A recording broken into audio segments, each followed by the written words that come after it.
Shishmaref has to make some decisions.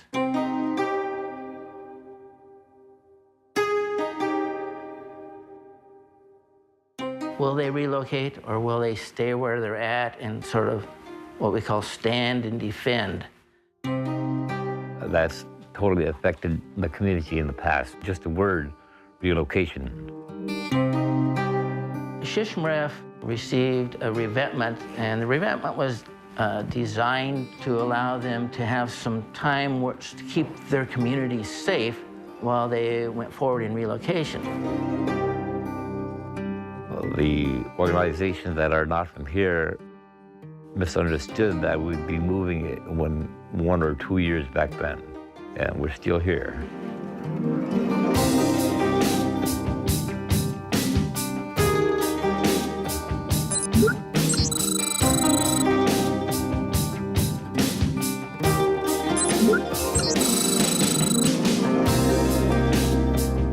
Worst case is having to pull up your historic settlement and move to a new site for a new town and create the whole infrastructure that's required for a modern village, from power to water to sewer to education to housing.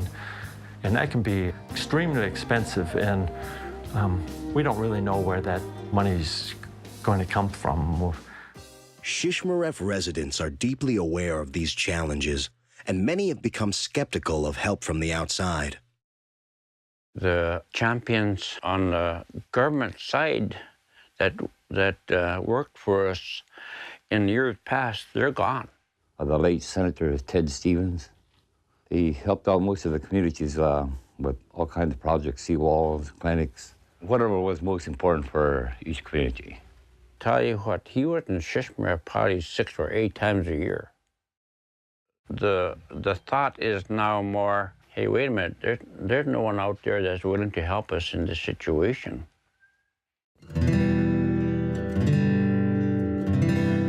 Governments are desperately trying to protect their citizens.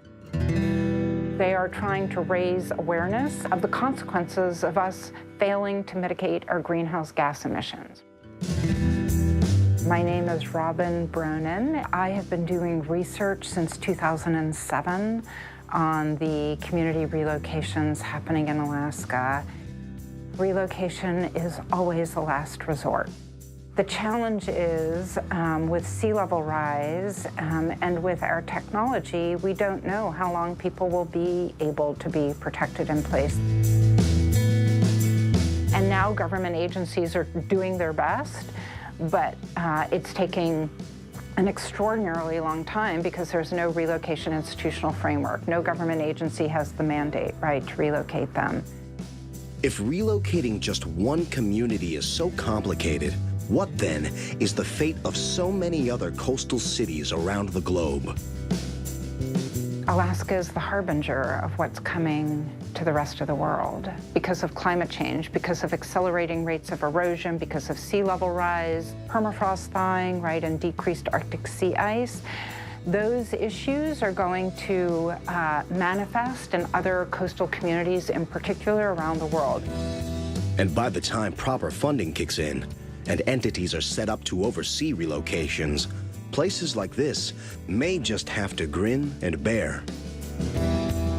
As you know now, we're still here and the studies are still ongoing. The last phase of the studies, well, the people who are doing the studies are coming here next week. We can't tell you what will happen to Shishmaref, but the Inupiaqs have shown us that even under the greatest challenges, they'll persevere, no matter what. I told them that I'm not going to leave from here, I'll be here.